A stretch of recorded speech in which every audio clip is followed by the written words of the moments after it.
Hello everyone, and welcome to a brief wander into what could have been the central timeline for Generation 1's The Transformers. This video does contain spoilers, if you consider events of a 30-year-old cartoon spoilers. Now, I say it could have, as this is a theory on how everything could have changed based on a single event. Today's event? What if Megatron had actually listened to Starscream?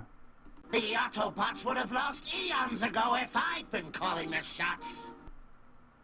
Anybody who knows a Generation 1 cartoon will know that in the very first episode we are introduced to all of the main characters, as well as a brief look at their personalities.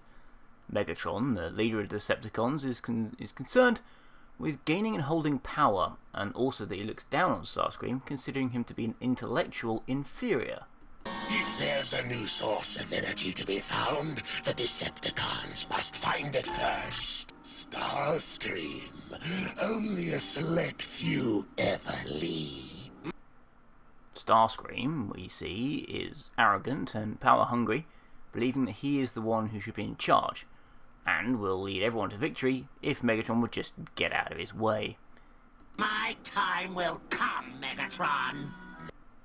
This is something that will generally run throughout all of Season 1 and 2, Starscream trying to claim power and Megatron declaring him an idiot. Now, in More Than Meets the Eye Episode 1, we have an event that is central to nearly all Transformers lore and timelines, the Ark being launched from Cybertron and the Nemesis following after. The Autobots take the lead, they encounter an asteroid field and need to blast their way through, with the Decepticons in hot pursuit. It is here that I will present my theory. Now, having been spotted, the Autobots try to shake the Decepticons off their trail, and we get the following exchange. We have been detected. Stay with them.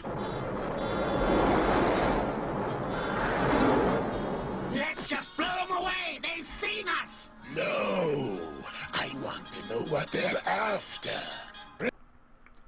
What if Megatron had actually listened to Starscream? What would have happened? Other than not having a Generation 1 cartoon show running for 3 series in the West, and 1 film, that is. From watching the Beast Wars cartoon, we know that Nemesis carried a huge payload of ballistic missiles on board, which would have required very little to no energy to actually fire. We also know that the Ark was out of weapons power at the time, as their single laser had used up all its power in order to destroy a path through an asteroid field. Given that the gravitational pull of Earth was strong enough to counter their engine power, then we can assume that several impacts to the rear of the Ark, which is where its large engines are, would have caused severe damage to the ship, knocked out their only means of flight, and caused them to crash, maybe into Mount St. Helens, or maybe not.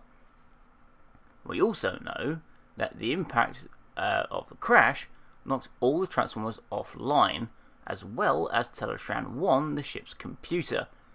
Assuming that the barrage from the Nemesis left the Ark intact enough to survive the crash, it would still take seismic activity on the scale of a volcanic eruption to knock Teletran 1 back online again, and commence repairs. But we also know from the show that it was Skywarp who got repaired first. With no Decepticons on board, the repair beam would have hit nothing, and as it seems incapable of targeting anything of its own, as Skywarp had to drag Megatron into the beam to get him repaired, it would just sit and blast at the floor, never hitting anything. Repair! Repair!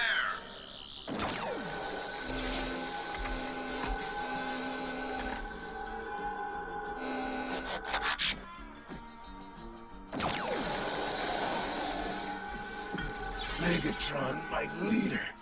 We are alive again. Following along in space, Megatron would fall on the Earth prior to there being any human civilization, and, with a working starship in orbit, would be able to harvest all the natural energy of the Earth without interference, and return to Cybertron, where the extremely small Autobot resistance still there, led by Elita 1, would be crushed with the destruction of a doomsday weapon. However, specific events that took place on Earth would also not have happened. The Constructicons would not have been rebuilt on Earth, nor would the Stunticons have been built. The Combaticons would have remained as personality components in Decepticon jail, and the human race, should it have developed at all, would only know about the Transformers after archaeologists managed to dig up the Ark. What they would have done with the Autobots on board, that's a topic for another time. As the Nemesis never crashed into the Earth, the Insecticons would not have launched from the ship and remained as Decepticons.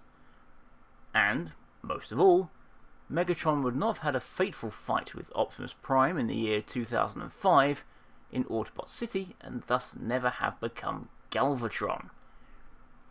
We could go further than that, reasoning that Unicron would never have arranged for a Herald to destroy the Matrix, as no Autobot was in any state to use it, and could very well have sailed right past Cybertron.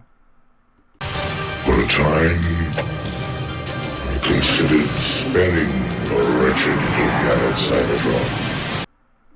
This would have left Cybertron totally in the hands of the Decepticons, along with Vector Sigma and the Plasma Energy Chamber.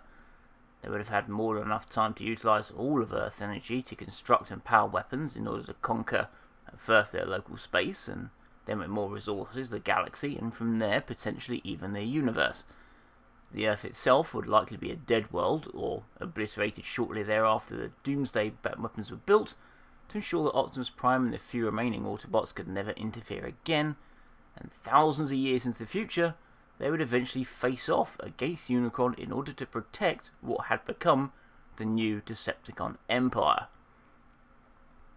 So, you can see from this train of thought that a single event changing at one point in time could have drastic changes in the future. Battle not fought, lives never created, characters never changing into something new. I hope you enjoyed this relatively quick theory about what could have been. Thank you all for watching, listening, and have a great night.